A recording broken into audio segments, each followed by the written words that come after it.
মাঝে মাঝে এমন কিছু মুভি আসে যেগুলো শুধু আমাদের আনন্দই দেয় না, আমাদের অনেক কিছু শিক্ষা দেয়। মুভির স্টোরিগুলো এমনভাবে সেট করা থাকে যেখানে আমরা নিজেদেরকেই ওই জায়গাতে কল্পনা করতে পারি। আজ এমন একটি মুভির গল্প বলবো।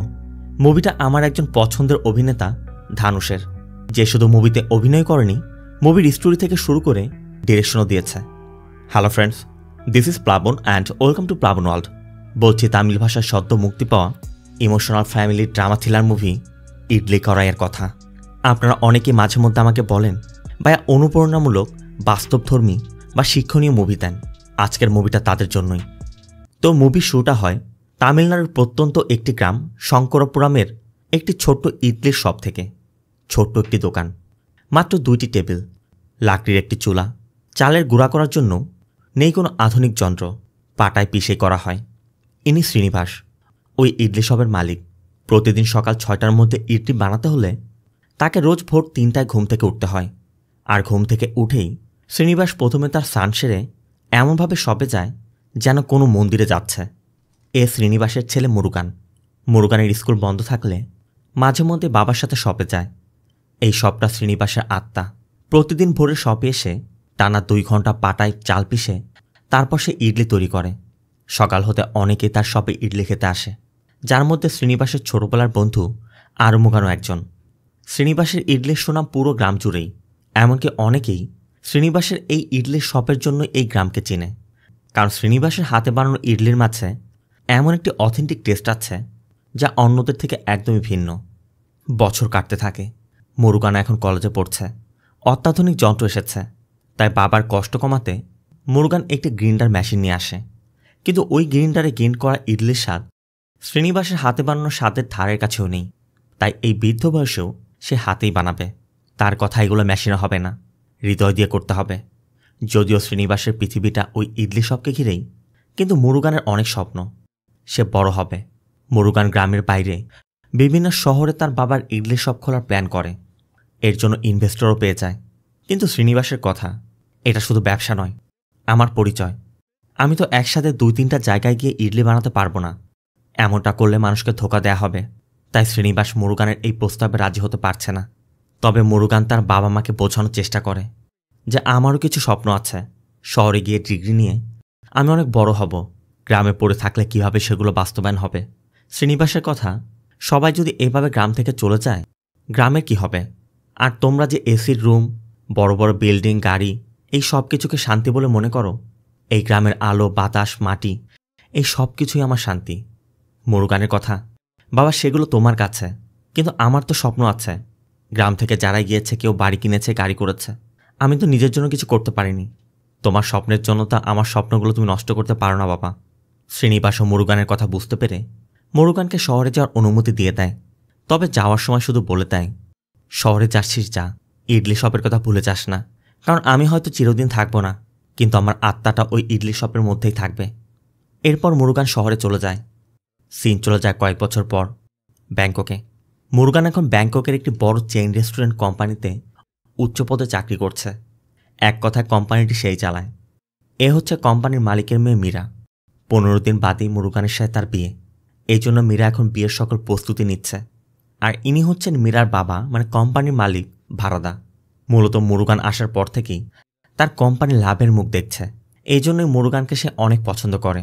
আর এর জন্য একজন স্টাফের হাতে নিজের আদরের মেয়েকে তুলে দিতে চাচ্ছে। এ হচ্ছে আশ্বিন, ভারাদার একমাত্র অযোগ্য আর বকে যাওয়া ছেলে। গ্যাম্বলিং করতে গিয়ে পুলিশের হাতে ধরা পড়েছে। অবশ্য মুরুগান পুলিশের সাথে কথা বলে তাদেরকে ম্যানেজ করে নেয়। আর পুলিশ চলে গেলে ভারাদা আশ্বিনকে বোঝায়, যেখানে অ্যালাও আছে সেখানে গিয়ে খেলতে পারো না। এখানে একটি বিষয় বলে রাখি, ভারাদার যেহেতু মুরুগানকে পছন্দ করে, তাই সবসময় আশ্বিনকে মুরুগানের সাথে কম্পেয়ার করে এবং বোঝায় যে মুরুগানকে দেখেও তো কিছু শিখতে পারিস। কিন্তু আশ্বিন কখনোই বিষয়টা পছন্দ করে না। কারণ ভারাদা মুরুগানকে যতই পছন্দ করুক না কেন, আর যত দাম দিক না কেন, আশ্বিনের কাছে মুরুগান কেবল একজন কোম্পানির স্টাফ ছাড়া কিছুই না। আশ্বিনের কথা, সে যদি এত ভালোই হবে, কোম্পানির বেস্ট এমপ্লয়ার ঘোষণা করো। তার জন্য নিজের মেয়েকে বিয়ে দিতে হবে কেন? আশ্বিন আবার মীরার ছোট। আশ্বিনকে ছোট রেখে তার মা মারা গিয়েছিল। এজন্য ভারাদা কখনোই আশ্বিনকে শাসন করেনি। অবশ্য মুরুগান শুধু ভারাদাকে বলে, আপনি ওকে জুয়া খেলার জন্য অপশন দেখিয়ে দিলেন। বাবা হয়ে আপনার উচিত ছিল ওকে নিষেধ করা। তবেও শুধরে যেত। অবশ্য ভারতও স্বীকার করে তার জন্য ছেলেটা বকে গেছে। এদিকে সামনেই বিয়ে, এত বড় একটি কোম্পানির মালিকের মেয়ের বিয়ে বলে কথা। ভারদা বিশ্বের বড় বড় ব্যবসায়িকদেরকে ইনভাইট করেছে। বিয়েটাও হবে রাজকীয়ভাবে, কিন্তু মুরুগানের বাবা মা আসতে রাজি হচ্ছে না। কারণ মুরুগানের বাবার কথা, গ্রামে বিয়ে হলে এক কথা ছিল, আর আমরা তো এত বড় বিয়ে গ্রামে আয়োজন করতে পারবো না। এই বয়সে বিমানে করে এত দূরে যাওয়া আমার জন্য সম্ভব নয় বাবা। তাই বাবা মাকে ছাড়াই মুরুগানের বিয়েটা করতে হবে। এদিকে আশির একটু তেরা স্বভাবের ছেলে, যেটা একবার বলবে তো বলবেই। আশির মাঝে মধ্যেই বক্সিং প্র্যাকটিস করে, আর মুরুগানকে সেখানে ডেকে নিয়ে মুরুগানের উপর যত রাগ আছে, হিংসা আছে, সবকিছু ঝাড়ার চেষ্টা করে। মুরুগানও আশিরের মার খেয়ে যায়, কিন্তু কখনো শব্দ পর্যন্ত করেনি। আবার যখনই যার সাথে ঝামেলা বাঁধে, আশ্বিন তাদেরকে মারধরও করে। মোট কথা, আশ্বিনের সাথে যার বাঁধবে, প্রতিশোধ নেয়ার জন্য সে যে কোনো কিছু করতে পারে।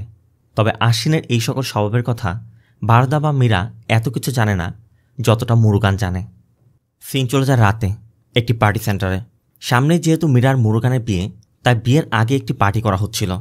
তবে ওই পার্টির রাতেই মুরুগানের মা কল করে জানায়, তোর বাবা আর বেঁচে নেই।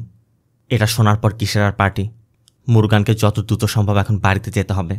তবে যাওয়ার আগে ভারদা তাকে বুঝিয়ে বলে, দেখো বাবা, আমিও বুঝতে পারছি, কিন্তু তুমিও তো এখানে সব কিছু জানো যে বিয়ে উপলক্ষে সারা পৃথিবীর কত ভিআইপিদের আমরা ইনভাইট করেছি। সময় মতো বিয়েটা না হলে আমার মান সম্মান থাকবে না। তাই ওখানে সব কিছু শেষ করে যত দ্রুত সম্ভব ফিরে আসো। এরপরই মীরা মুরুগানকে এয়ারপোর্টে ড্রপ করে দেয়, সাথে তাদের কোম্পানির রামারাজানকেও দিয়ে দেয়, যাতে মুরুগানকে সব কাজে হেল্প করে আবার মুরুগানকে দ্রুত ব্যাংককে ফিরিয়ে আনতে পারে।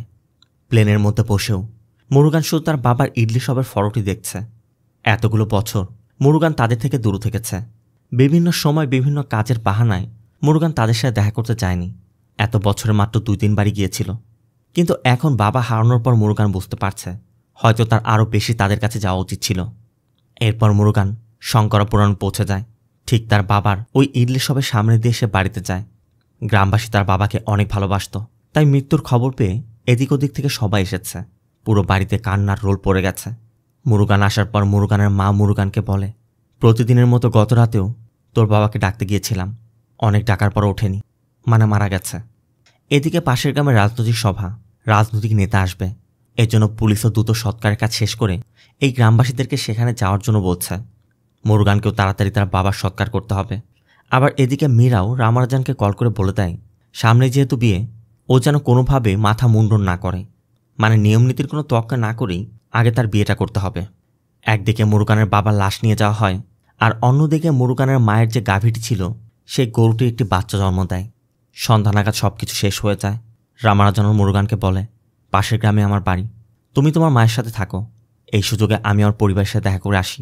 রামারাজন চলে যায়। এই যে মেয়েটিকে দেখছেন তার নাম কায়েল, পাশের বাড়িতেই থাকে। এখানে একটি বিষয় বলে রাখি, মুরুগান আর কায়েল ক্লাস 9 পর্যন্ত একসাথে পড়াশোনা করেছে, আর ওই সময় তাদের মধ্যে রিলেশনও ছিল। কায়েল মুরুগানকে বলে যায় 2 দিন পর্যন্ত ওষুধ খায়নি, কোনো খাবার খায়নি, কিছু একটা খাইয়ে ওষুধটা খাইয়ে দিও। যাওয়ার সময় বক বক করছিল আর বলছিল, কেমন ছেলে, বৃদ্ধ বাবা মাকে একা ফেলে বিদেশে গিয়ে পড়ে থাকে। অন্যদিকে রামারাজান তার বাড়িতে গিয়েছে। দরজার সামনে দাঁড়িয়েই তার স্ত্রী, তার ছেলে এবং তার মেয়ের কথাগুলো শুনছিল। এতগুলো বছর রামারাজান বিদেশে রয়েছে, তাদের যখন প্রয়োজন পড়েছে রামারাজান কারোর পাশে এসে দাঁড়াতে পারেনি, এমনকি সময় মতো কথা পর্যন্ত বলতে পারেনি। তাই সবাই তার উপর একটু বিরক্ত। রামারাজনও বিষয়টা বুঝতে পারছে। তবে রামারাজনকে দেখার পর সবার চোখেই জল এসে যায়। ঘরে রামারাজনের বৃদ্ধ মাও রয়েছে। রামারাজন তার মায়ের সাথে দেখা করে। রামারাজনের মা চোখে দেখতে পায় না, কণ্ঠ শুনেও তার ছেলেকে চিনতে পর্যন্ত পারছে না। এতগুলো বছর যার কণ্ঠ শুনেনি, হঠাৎ করে শুনলে কীভাবে চিনতে পারবে? যদিও তার ছেলেটা তার সামনেই বসে আছে, তারপরও ওই বৃদ্ধ মহিলা মনে করছে তার ছেলে বিদেশে থাকে। রামারাজনের স্ত্রীও তাকে বোঝায়, বয়স হয়েছে, 2-1 দিন গেলে সব ঠিক হয়ে যাবে। রাতের বেলা মীরা মুরুগানকে কল করে। মীরা মুরুগানকে বলে, এখন একটু রেস্ট নাও, আর বিয়ের সম্পর্কে ভাবতে হবে না, এখানে সব কিছু আমি ম্যানেজ করে নিব। সিন চলে যায় রাত ঠিক 3টায়। প্রতিদিনের মতো মুরুগানের মা তার বাবাকে ডাকতে উঠেছে, কিন্তু ঘরে না পেয়ে সে এদিক ওদিকে খুঁজছিল। তার কথা রাত 3টা বেজে গেছে, তোর বাবাকে না ডাকলে অনেক রাগারাগি করবে। কিন্তু মুরুগান তার মাকে বোঝানোর চেষ্টা করে। এরপর মুরুগানের মা মুরুগানকে বলে, আমাকে একবার তোর বাবার ওই ইডলি শপে নিয়ে যাবি? কথা মতো মুরুগান তার মাকে ইডলি শপে নিয়ে যায়। সবটা ঠিক আগের মতোই আছে, সব কিছু এদিকে ওদিকে সাজানো গোছানো, কিন্তু এই সবটা যে সাজিয়ে গুছিয়ে রাখত সেই ব্যক্তিটা এখন নেই। তার অভাবটা সে ভালো মতোই বুঝতে পারছে। তারা দুজন যখন বিয়ে করেছিল দুজনের বয়সে অনেক কম। বিয়ের পর থেকে মুরুগানের বাবা সবসময় মুরুগানের মায়ের খেয়াল রাখত। দুজনে মিলে নিজ হাতে এই ইডলি শপটা তৈরি করেছিল। দুজন একসাথেই শপে কাজ করত আর ধীরে ধীরে সব কিছু গড়ে তোলা। প্রতিটি দৃশ্যই মুরুগানের মায়ের চোখের সামনে এখন ভাসছে। এটাই স্বাভাবিক, কেউ যখন চলে যায় তার স্মৃতিগুলো চোখের সামনে এভাবেই ভাসতে থাকে। যাওয়ার সময় মুরুগান তার মাকে বলছিল, মা এখানে তুমি একা থেকে কি করবে, তোমাকে আমি আমার সাথে বিদেশে নিয়ে যাব। কিন্তু মুরুগানের মায়ের কথা, সারাটা জীবন আমি তোর বাবার সাথে এখানে কাটিয়েছি, এই মাটি ছেড়ে তোর বাবার স্মৃতি ছেড়ে আমি কিভাবে বিদেশের বাড়িতে গিয়ে পড়ে থাকবো? না রে বাবা, শেষ নিঃশ্বাস পর্যন্ত আমি এখানেই থাকতে চাই। কিন্তু এর ঠিক পরবর্তী দিনই মুরুগানের মা মারা যায়। সবেমাত্র বাবা মারা গেল, তারপর মাকে হারিয়ে মুরুগান এখন একদম এতিম হয়ে গেছে। বাড়িটিও একদম ফাঁকা। চারিদিকে মুরুগানের ছোটবেলার দৃশ্যগুলো চোখের সামনে ভাসছে। তার বাবা মাকে শুধু দেখতে পাচ্ছে। মুরুগান ঠিকই আছে, তার আজ নেই। এদিকে বিয়ের সময় ঘনিয়ে এসেছে। মীরাও চিন্তা করছে সে এখন কি করবে। এমন সিচুয়েশনে মুরুগানকেও সে দ্রুত আসতে বলতে পারছে না। এভাবে কয়েকদিন কেটেও যায়। রামারাজও মুরুগানকে বোঝাচ্ছে, আমরা তো চিরদিন এখানে থাকতে পারবো না, তাই না? আমাদের তো যেতে হবে। মুরুগানের কথা আমি এখনই কিছু ভাবতে পারছি না, আমার কিছু সময় দরকার, আমি মীরার সাথে কথা বলবো। মুরুগান মীরাকেও বোঝানোর চেষ্টা করে যে এই মুহূর্তে আমি কিছু ভাবতে পারছি না, আমার একটু সময় প্রয়োজন। মীরাও বলে, তুমি ঠিকই বলেছ, তুমি চিন্তা করো না, তুমি তোমার সময় নাও, এখানে সব কিছু আমি ম্যানেজ করে নিব। এদিকে মুরুগান আসার পর থেকেই কাইলি মুরুগানের সব দেখাশোনা করছে। এই জন্য মুরুগান বলছিল, তোমাকে এখন আর এত কষ্ট করতে হবে না, আমি সব ম্যানেজ করে নিব। কাইলের কথা, আমি তোমার জন্য সব করছি না, তোমার বাবা মা যখন বেঁচে ছিল আমি তাদের সেবা যত্ন করেছি, তাদের জন্যই করছি। আবার একদিকে মীরা মুরুগানকে বলছে তুমি চিন্তা করো না, আর অন্যদিকে রামরাজনকে পাগল করে ফেলছে। মীরার কথা, তোমাকে কি জন্য পাঠিয়েছি, যে কোনোভাবে ওকে বুঝিয়ে সুঝিয়ে দ্রুত ব্যাংকক নিয়ে আসো। আবার মীরা এটাও বুঝতে পারছে মুরুগান হয়তোবা তার বাবার ওই ইডলি শপের জন্য আসতে চাইছে না। তাই মীরা আশ্বিনকে বিষয়টি বলে যে ওই ইডলি শপের কিছু একটা করতে হবে। আশ্বিন বলে, তুই চিন্তা করিস না, ও আসবে, আর যদি না আসে ওকে কিভাবে নিয়ে আসতে আমি ভালো করে জানি, দরকার হলে আমি নিজে যাব। মুরুগানই বা ইডলি শপের কী করবে? মুরুগানদের গ্রামের মারিসামি নামে এক ব্যক্তি তখন মুরুগানকে 7 লাখ টাকার বিনিময়ে ইডলি শপটা তার কাছে বিক্রি করে দিতে বলে। রামারাজাও মুরুগানকে বোঝায় ওই দোকান চালানোর মতো এখন তার কেউ নেই, তাই দোকানটা বিক্রি করে চলো আমরা চলে যাই। মুরুগান অনেক চিন্তা ভাবনা করে দোকান বিক্রি করতে রাজি হয়ে যায়। কিন্তু পরবর্তী দিনই পঞ্চায়েতের সামনে যখন তার দোকানের বেচা কেনার ফাইনাল করা হবে, বাড়ি থেকে বের হওয়ার সময় মুরুগান কল্পনা করছিল তার বাবা পাশে বসে তার মাকে বলছে, আমি বোকার মতো ভেবেছিলাম আমার ছেলে আমাদের পূর্বপুরুষের এই ভিটাতে থাকবে, কিন্তু আমার মনে হচ্ছে না আমরা চলে যাওয়ার পর আমার ছেলে আমার ওই ইডলি শপ আর এই পূর্বপুরুষের ভিটাটা রাখবে, এগুলো একদিন বিলীন হয়ে যাবে। মুরুগানের মা তখন তার বাবাকে বোঝায়, আরে না, তোমার ছেলে কখনো এমনটা করবে না, ও একদিন এখানে ফিরে আসবে। এর জন্য মুরুগান অনেক চিন্তাভাবনা করে মারিস্বামীর কাছে তার দোকান বিক্রি না করে চলে আসে। অবশ্য এটা নিয়ে মারিস্বামীর সাথে তার একটু ঝামেলাও হয়, কারণ পাশেই মারিস্বামীর পরোটার দোকান আছে। ওই ইডলি শপের জন্য সেও ঠিকমতো ব্যবসা করতে পারছিল না, আর মুরুগান সেটা বিক্রি না করায় সে এখন মুরুগানের উপর ক্ষিপ্ত। অন্যদিকে 2 দিন বাদে বিয়ে। ভারদা বারবার মীরার কাছে জানতে চাচ্ছে মুরুগান কবে আসবে। মীরা বলছিল, বাবা মাত্রই ওর বাবা মা মারা গিয়েছে, আমি বুঝতে পারছি না কি করব। তারপরও ভারদা মুরুগার সাথে কথা বলতে বলে। এই জন্য মীরা প্রথমে রামারাজনকে কল করে। রামারাজনও জানায় গতকাল দোকান বিক্রির কথা ছিল, কিন্তু শেষ মুহূর্তে এসে দোকান বিক্রি করেনি, আপনি ওর সাথে কথা বলে ভালো হবে। এই জন্য মীরা মুরুগানকে কল করে। মীরা মুরুগানকে বলে, 7 লাখ টাকা অফার করার পরও তুমি দোকান বিক্রি কেন করনি? তোমার ওই বাবার দোকানের কথা ভুলে গিয়ে দ্রুত এখানে আসো, এখানে সব কিছু আমার হাতের নাগালের বাইরে চলে যাচ্ছে। মুরুগানের কথা, এখানে আমি আমার বাবা মাকে একসাথে হারিয়েছি, তুমি আমার বিষয়টা একবার বুঝতে পারছো যে আমি কোন কন্ডিশনে আছি? আমি এখন বিয়ে সম্পর্কে কিছুই ভাবতে পারছি না, তুমি কিভাবে আমার সাথে এমনভাবে কথা বলতে পারো? মীরা জানতে চায়, তুমি আমাকে কি বোঝানোর চেষ্টা করছো বলো তো, তুমি কি বিয়েটা ক্যান্সেল করে দিতে বলছো? মুরুগান বলে, হ্যাঁ।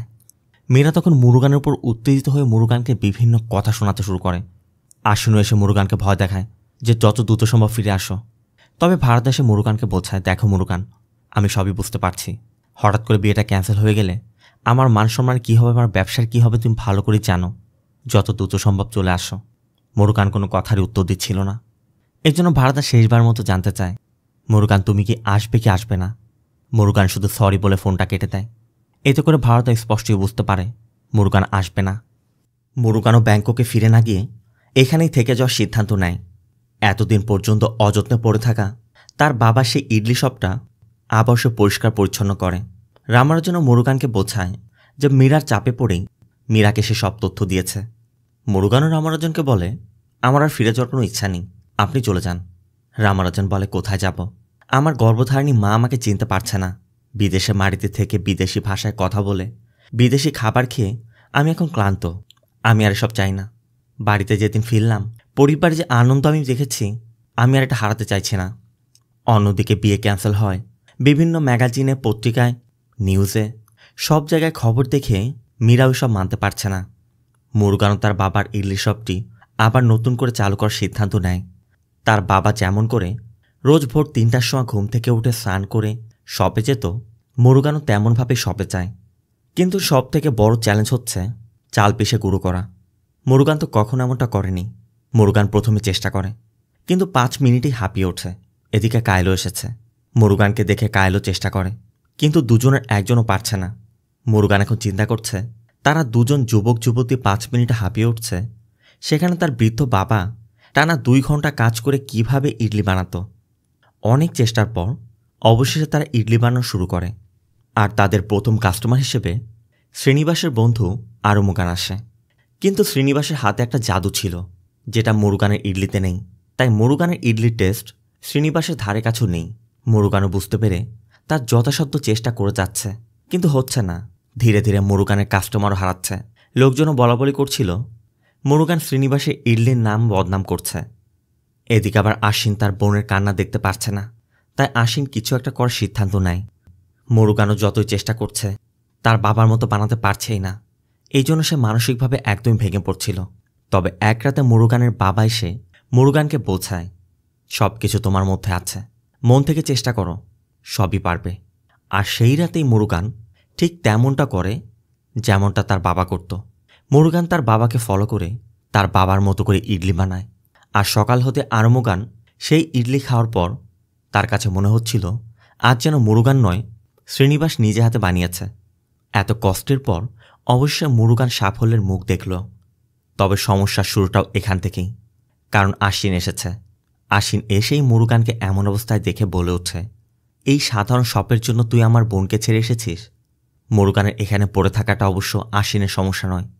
আশ্বিনের মূল সমস্যা মুরুগান তাদেরকে রিজেক্ট করেছে। তাই আশ্বিন মুরুগানকে মারতে শুরু করে।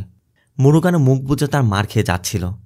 তবে আশ্বিন যখনই মুরুগানের শপের বোর্ডটিতে পা রাখতে যাবে, তখনই মুরুগান প্রথমবারের মতো রুখে দাঁড়ায়। মুরুগান আশ্বিনকে মেরে এমন অবস্থা করে, শেষ পর্যন্ত আশ্বিনকে হসপিটালে নিয়ে যেতে হয়। তবে মারপিট করার পর মুরুগান এখন অনুতপ্ত, কারণ ছোটবেলায় সে তার বাবার থেকে শিখেছিল বদলা নেওয়া সমাধান নয়, তাতে সমস্যা বাড়ে। এদিকে আশ্বিনের খবর পেয়ে ভাড়াদার মীরা ছুটে এসেছে। ডক্টর জানায় কিছু হাড়ও ফ্র্যাকচার হয়েছে। এমন অবস্থায় ট্রাভেলও করতে পারবে না, সুস্থ হতে বেশ কয়েক মাস লেগে যাবে। মুরুগানও ক্ষমা চাইতে এসেছে। তবে মুরুগানকে দেখে ভাড়াদার মুরুগানকে বলে, আজ পর্যন্ত কখনো আমি ওর গায়ে হাত তুলিনি, আর তুমি কিনা ওর এই অবস্থা করেছ। আমি আমার ছেলেকে ভালো করে জানি, তাই ও সুস্থ হওয়ার আগেই এই শহর থেকে চলে যাও। তুমি যা করেছ, এরপর তোমার সাথেও কি করবে তাতে আমার কিছু যায় আসে না। রামানুজন মুরুগানকে বোঝায়, তবে মুরুগানের কথা, এটা আমার মাতৃভূমি, আমি এখান থেকে কোথায় যাব? যা হবে দেখা যাবে। এরপর থেকে মুরুগানের শপে আবার ভিড় জমতে শুরু করে। একদিকে মুরুগানের ইডলি শপ আর কায়েলের সাথে ঘনিষ্ঠতা বাড়ছে, অন্যদিকে মারিস্বামীর ব্যবসাও ডুবছে। আবার মারিস্বামী কায়েলকে পছন্দ করে, সেও সব সহ্য করতে পারছে না। আশ্বিনকে হসপিটাল থেকে অন্য একটি বাড়িতে নেওয়া হচ্ছে। আশ্বিনের চোখের সামনে শুধু সেই দৃশ্যগুলোই ভাসছিল। তাই মুরুগানকে মেরে বদলা নিতে সে প্রতিনিয়ত নিজেকে প্রস্তুত করে যাচ্ছে। এভাবে বেশ কিছুদিন কেটে যায়। হঠাৎ এক রাতে মুরুগান ইডলি শপ থেকে বাড়ি ফিরে, তখন বাগানের মধ্যে কিছু মানুষের উপস্থিতি বুঝতে পেরে মুরুগান রামারাজাকে কল করে লোক নিয়ে আসতে বলে। এরপরই দেখা যায় আশ্বিন মুরুগানকে মারতে লোকজন নিয়ে এসেছে। একসময় আশ্বিন মুরুগানকে মারতেও শুরু করে, কিন্তু মুরুগান তার বাবার নীতির কথা চিন্তা করে মুখ বুঝে মার খেয়ে যায়। আশ্বিনও মারতে মারতে একসময় মুরুগানকে রক্তাক্ত করে ফেলে। মুরুগান শুধু বলে, এখন তো তুমি খুশি, তোমাকে আমি মেরেছিলাম, তুমি আমাকে মেরেছ, হিসাব বরাবর। এর মধ্যে রামানুজন লোকজন নিয়ে এসে পড়ে, আর তাদেরকে দেখা মাত্রই আশ্বিনরা মুরুগানকে গাড়িতে তুলে সেখান থেকে পালিয়ে যায়। রামানুজনও গাড়ি দেখে আর বাগানের মধ্যে রক্ত দেখে স্পষ্টই বুঝতে পারে আশ্বিনরা ওকে তুলে নিয়েছে। অন্যদিকে ভারতও জানতে পেরে আশ্বিনের জন্য প্রার্থনা করার কথা বলে মীরাকে মন্দিরে পাঠিয়ে দেয়। এরপর বাড়ির পিছে গিয়ে দেখে আশ্বিনরা মুরুগানকে নিয়ে এসেছে। তবে ভারদা প্রথমে আশ্বিনকে বোঝানোর চেষ্টা করে, এখন তো তুমি খুশি। আশ্বিনের কথা ও এই কথাটাই বলেছে, আমি ওকে মারিনি, ও আমাকে মারতে দিয়েছে। অর্থাৎ আশ্বিন এখনও জিতেনি, মুরুগানই আশ্বিনকে দয়া করেছে। আর এটা আশ্বিন কখনোই মানতে পারছে না, যে জন্য আশ্বিন একসময় রাগের বশে মুরুগানকে শ্যুট করে দেয়। অন্যদিকে রামার্জন গ্রামবাসীকে নিয়ে থানায় এসেছে, কিন্তু পুলিশের কথা আশ্বিন যে মুরুগানকে তুলে নিয়েছে তার প্রমাণ কি। তখনই একজন হকার এসে জানায়, সে যখন রাস্তার পাশে বসেছিল সে আশ্বিনের লোকেদেরকে মুরুগানকে তুলে নিতে দেখেছে। তাই গ্রামবাসী মুরুগানকে খুঁজতে শুরু করে। রামার্জনও জানতে পারে মীরা মন্দিরে আছে। তাই রামার্জন মীরার সাথে দেখা করে মীরাকে 1 কাপ চা খাওয়ানোর কথা বলে অনেক অনুরোধ করে তার বাড়িতে নিয়ে যায়। এদিকে গ্রামের কিছু লোক মুরুগানকে খুঁজেই চলেছে, আর বাকিরা আশ্বিনরা যে বাড়িতে রয়েছে সেই বাড়িটা ঘিরে রেখেছে। কিছুক্ষণের মধ্যে মুরুগানকে পাওয়া যায়, আর সাথে সাথে হসপিটালে নেওয়া হয়। এসপিও খবর পেয়ে ইন্সপেক্টরকে কল করে বলে মুরুগানের কখন কি হবে ঠিক নেই। গ্রামবাসীও ভাড়াদারদের আটকে রেখেছে, তাই মুরুগানের কিছু হয়ে যাওয়ার আগেই ওই পরিবারকে নিরাপদে এয়ারপোর্টে দিয়ে আসো, কারণ ভাড়াদা প্রভাবশালী এক ব্যবসায়ী। কিন্তু ইন্সপেক্টর গ্রামবাসীর সাথে কথা বলে তাদেরকে সরানোর চেষ্টা করলেও কেউই তার কথা শুনছে না। ভাড়াদারও বুঝতে পারছে না এখন তারা কি করবে। আবার মীরাকেও ফোনে পাওয়া যাচ্ছে না, কারণ রামারাজান মীরার ফোনটি নিয়ে নিয়েছে। সাথে মীরাকেও পুরো বিষয়টি খুলে বলে। এদিকে পুলিশের কথা কেউ মানছে না। খবর নিয়ে জানা যায় মুরুগানের অপারেশন শেষ হয়েছে, জ্ঞানও ফিরেছে। তাই ইন্সপেক্টর গ্রামবাসীর সাথে কথা বলে তাদেরকে বোঝায় যে মুরুগানকে তারাই গুলি করেছে তার তো প্রমাণ নেই, আর মুরুগানের যেহেতু জ্ঞান ফিরেছে ও যদি নিজে বলে তবে আমি এদের বিরুদ্ধে ব্যবস্থা নিব। এই জন্য ইন্সপেক্টর পঞ্চায়েত প্রধানকে নিয়ে হসপিটালে গিয়ে মুরুগানের কাছে জানতে চায় কারা তোমাকে গুলি করেছে। মুরুগান তখন আশ্বিনদের বিষয়টি গোপন করে এবং মিথ্যা বলে যে অন্ধকার ছিল, আমি চেহারা দেখিনি, কারণ মুরুগান আর ঝামেলা বাড়াতে চাইছে না। ইন্সপেক্টর তাই ফিরে এসে গ্রামবাসীকে জানানো মাত্রই গ্রামবাসীও ফিরে যায়। রামারাজন মীরাকে ছেড়ে দেয়। তবে ইন্সপেক্টর ভাড়াদারদের বলে কেন যে মিথ্যা বলল জানি না, তবে ও মিথ্যা বলায় আপনারা বেঁচে গিয়েছেন। এর মধ্যে মীরাও ফিরে আসে। মীরা শুধু ভাড়াদার কাছে জানতে চায় সত্যি কি তোমরা গুলি করেছিলে। ভাড়াদা মীরার কাছে অস্বীকার করে, কারণ তারা মীরার কাছে খারাপ হতে চাইছে না। এরপর ভাড়াদা আশ্বিনকে বোঝায় চল আমরা ফিরে যাই, কিন্তু আশ্বিনের কথা ও এখনও বেঁচে থাকতে আমি যেতে পারি না। ভাড়াদা বলে তোর জন্য আমি এত বড় সাম্রাজ্য বানিয়েছি, সত্যি বলতে সেখানে মুরুগানের যতটা অবদান আছে তোর অর্ধেকটাও নেই। তারপর তুই আমার কথা না শুনে তুই তোর জিদ নিয়ে আছিস। আশ্বিন আবারও বলে আমার সাথে ওর কম্পেয়ার করবে না। তোমার কাছে যদি আমার থেকে ওই সাম্রাজ্য গুরুত্বপূর্ণ হয়ে থাকে তুমি একাই চলে যাও, ওকে পুরোপুরি ধ্বংস না করা পর্যন্ত আমি যাচ্ছি না। এদিকে মুরুগান সুস্থ হয়ে বাড়িতে ফিরেছে। তবে কায়েলকে নিয়ে এক একজন এক এক কথা বলছিল, যেটা কায়েলের মা সহ্য করতে পারছে না। মুরুগানের বিষয়টি বোঝার পর কায়েলের মাকে স্পষ্ট করে বলে যদি আপনি রাজি থাকেন আমি কায়েলকে বিয়ে করব। কায়েলের মা ভালো করে জানে কায়েল মুরুগানকে ছোট থেকে ভালোবাসে, তাই সেও রাজি হয়ে যায়।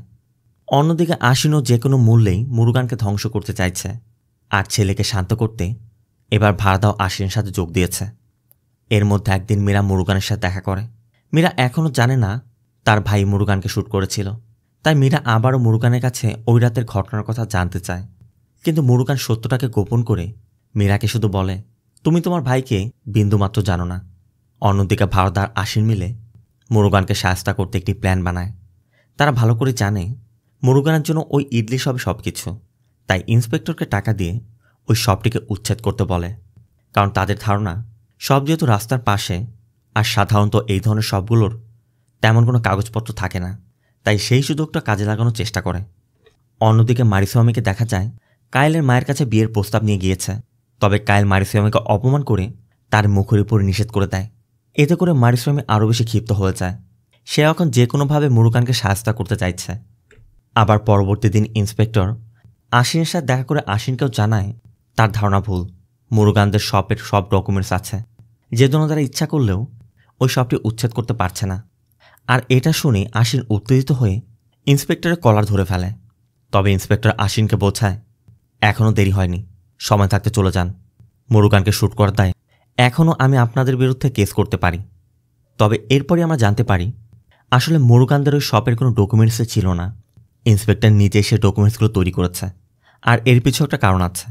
ইন্সপেক্টর যখন ছোট ছিল তখন ইন্সপেক্টরের বাবা প্রতিদিন সকালে তাকে স্কুলে নেওয়ার সময় মুরুগানদের ওই ইডলি শপ থেকে খাওয়াতো।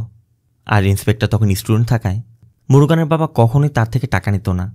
ইন্সপেক্টরের কথা, উন্নত ভবিষ্যতের জন্য মানুষ গ্রাম ছেড়ে শহরে চলে যায়, গ্রামের কথা ভুলে যায়। আর ও এত কিছু ফেলে গ্রামের টানে আবার ফিরে এসেছে। এই জন্যই আমি এত কিছু করেছি। সিন চলে যায় রাতে। দিনের বেলার ওই ঘটনাকে কেন্দ্র করে মারিসোয়ামি একসময় মুরুগানকে খুন করার সিদ্ধান্ত নেয়। তা একটি রান্দা নিয়ে এসে বেরিয়ে পড়ে। অন্যদিকে মুরুগান কায়েলকে বিয়ে করার উদ্দেশ্যে তাদের বিয়ের জিনিসপত্র কিনতে শহরে গিয়েছে। আবার আশিনও ভারাদাকে বলে, চলো বাবা আমরা ফিরে যাই। আর ছেলের মুখে ফিরে যাওয়ার কথা শুনে ভারাদা খুব খুশি। ভারাদা দ্রুত তাদের টিকিট করতে বলে। এর মধ্যে মুরুগান বাড়িতে ফেরা মাত্রই মারিসোয়ামি মুরুগানকে মারতে যায়। আর এরপর দুজনের মধ্যে ফাইট শুরু হয়। একদিকে তাদের দুজনের ফাইট চলছে, আর অন্যদিকে আশিনকে দেখা যায় সে তার বাবাকে চলে যাওয়ার কথা বলেছে ঠিকই, কিন্তু তার পিছনে তার একটি প্ল্যান আছে। সে সবার গোপনে মুরুগানের ইডলি শপে পেট্রোল ঢেলে আগুন দিয়ে দেয়। আর রামার জন্য দেখা মাত্র দ্রুত গিয়ে মুরুগানকে বিষয়টি জানায়। আর শোনার পর যতক্ষণে মুরুগানরা পৌঁছায় ততক্ষণে সব শেষ হয়ে গেছে। আবার রামানুজন মীরাকে কল করে জন্য অভিশাপ দেয় যে ও তোমাদের কি ক্ষতি করেছিল, এইভাবে ওর ক্ষতি করলে। মীরাও অবশেষে বুঝতে পারল সব কিছু আশিনই করেছে। আর সব কিছু জানার পর মীরা বাইরে এসে আশিনকে মারতে শুরু করে। মীরা ভারদার কাছে জানতে চায়, আমরা সত্যি খারাপ মানুষ তাই না বাবা? ওই রাতে তোমরাই গুলি করেছিলে। আর এটা নিয়ে একসময় মীরা আর আশিনের মধ্যে তর্ক বেঁধে যায়। মীরাও আশিনকে বলে, তুই জিততে চেয়েছিলি না, তুই জিততে পারিসনি, তুই হেরে গেছিস, ওই জিতেছে, কারণ একটা ভালো মনের মানুষ। মীরা একসময় গাড়ি থেকে গান বের করে আশিনকে গান পয়েন্ট করে। এমনকি নিজের মাথায় গান ঠেকিয়ে বলছিল, আমি নিজেই নিজেকে শেষ করে দেই। ভারদা তখন মীরাকে থামানোর চেষ্টা করছে। আর আশিন বলছিল, ওর জন্য নিজেকে মেরে ফেলতে চাস, যা মর। আর এটা শোনা মাত্রই ভারদা আশিনের গালে কষে এক চড় মারে। আশিন তো পুরো হতভম্ব হয়ে যায় যে ভারদা আজ পর্যন্ত তার গায়ে হাত তোলেনি, সে আজ তাকে চড় মারল, তাও সবার সামনে। ভারদা আশিনকে শুধু বলে, আমি যদি এই কাজটা অনেক আগে করতাম তাহলে আমাকে এসব ফেস করতে হতো না। সাথে মীরাকেও বলে, আমি স্বীকার করছি আমরা মুরুগানের অনেক ক্ষতি করেছি, সেই জন্য যে ক্ষতিপূরণ দিতে হবে আমরা সব ক্ষতিপূরণ দিয়ে দিব। এদিকে মুরুগানের দোকান পুরো একদমই শেষ হয়ে গেছে। মুরুগানের চোখের সামনে সেই দিনগুলোই ভাসছে যখন তার বাবা মা এই দোকানে কাজ করত। আজ তো দোকানই নেই, স্মৃতি কিভাবে থাকবে? কায়েল তখন একটি দা ধরিয়ে দিয়ে মুরুগানকে বলছিল, ও তোমার দোকান পুড়িয়ে দিয়েছে, যা ওকে শেষ করে দাও। মুরুগান তখন কায়েলকে বলে, একটা দোকান কিভাবে তৈরি হয়? কাঠের যে বেঞ্চটা পুড়ে গেছে আমরা সেটা আবার বানাতে পারবো, যে দেয়ালটি ভেঙে গেছে আমরা আবার গড়তে পারবো, যে ছাদ পুড়ে গেছে আমরা আবারও দিতে পারবো। মুরুগান তখন পাটা দেখিয়ে দেয় যে ওই দেখো, পাথরে তৈরি পাটাগুলো এখনও যেমন ছিল তেমনই আছে। এগুলোই তো সব কিছু, ওরা বাহ্যিক যা কিছুই নষ্ট করে দিক না কেন, এগুলো দিয়ে আমরা আবার সব কিছু তৈরি করতে পারবো, আমরা কিছুই হারাইনি। এরপর মুরুগান কায়েলকে নিয়ে ঠিক একইভাবে ইডলি শপটা আবার নতুন করে তৈরি করে, ঠিক যেমনভাবে তার বাবা মা করেছিল। সিন চলে যায় এর কয়েকদিন পর। মুরুগান, রামারাজন এবং কায়েল দোকানের সামনে বসে কথা বলছিল। ঠিক তখনই ভারাদার আসে। ভারাদা, মীরা এবং আশিনও এসেছে। ভারাদা তাদের কৃতকর্মের জন্য মুরুগানের কাছে ক্ষমা চায়। আশিনও মুরুগানের কাছে সরি বলে। আর এরপরই মুরুগান সবাইকে ভিতরে ইডলি খেতে নিয়ে যায়। খেতে খেতে ভারাদা মুরুগানকে বলছিল, আশিন যা কিছু করছে তার জন্য একটা পানিশমেন্টও ডিজার্ভ করে, তবে তুমি বলো ওকে সহজের মধ্যে কি পানিশমেন্ট দেয়া যায়? মীরা তখন মুরুগানকে বলছিল, তুমি ওর গালে কষে একটা চড় মারো, তাতে হয়ে যাবে। তবে মুরুগান এটা না করে আশিনকে শাস্তি দেওয়ার জন্য আশিনকে চাল পিষতে দেয়, যেটা আশিনের জন্য সবথেকে কঠিন কাজ। আর কিছুক্ষণ চেষ্টা করার পর আশিনের সময় বাধ্য হয়ে নিজেই বলছিল, ভাই তুমি আমাকে চড় মেরে দাও তাও ভালো, এই কাজ আমার দ্বারা সম্ভব নয়। কিন্তু একবার ভাবুন তো, একজন বডি বিল্ডার, প্রফেশনাল বক্সার, সেও যেখানে হার মানছে, সেখানে একজন ষাটোর্ধ্ব ব্যক্তি টানা 2 ঘন্টা ধরে কিভাবে এটা করত? আর এটা শুধু শ্রীনিবাসের বেলাতে নয়, গ্রামের প্রতিটি বৃদ্ধ ব্যক্তির মধ্যে এই ক্ষমতা রয়েছে। তারা আজও যে বস্তাটা কাঁধে করে নিয়ে যেতে পারে, আমরা সেটা পারি না। আমরা বড় বড় অট্টালিকায় বসে, এসি রুমের মধ্যে বসে নিজেদের যোগ্যতার প্রমাণ দিই, কিন্তু ওই ব্যক্তিরা যারা মাঠে কাজ করছে, বিভিন্ন দোকানে নিজেদের শ্রম দিয়ে যাচ্ছে, তারাও কিন্তু তাদের জায়গায় যোগ্য। এই জন্যই কথা আছে, কোনো কাজকে ছোট করে দেখতে নেই, যে যার জায়গাতে যোগ্য ব্যক্তি। আর সাময়িক সুখ শান্তির জন্য আপনি যে দেশে পাড়ি জমান না কেন, দিন শেষে আপনাকে আপনার নারীর টানে আপনার মাতৃভূমিতে ফিরে আসতে হবে। যে শান্তি আপনি এখানে পাবেন সেটা আপনি পৃথিবীর কোথাও গিয়ে পাবেন না, এটাই বাস্তবতা। তো মুভিটি আপনার কেমন লাগলো অবশ্যই কমেন্টে জানাবেন। ভিডিওটি ভালো লাগলে ভিডিওতে লাইক দিয়ে চ্যানেলটিকে সাবস্ক্রাইব করতে একদম ভুল করবেন না। দেখা হবে অন্য কোনো মুভি বা সিরিজের এক্সপ্লেনেশন ভিডিওতে। ততক্ষণ সব ভালো থাকবেন, সুস্থ থাকবেন। আল্লাহ হাফেজ।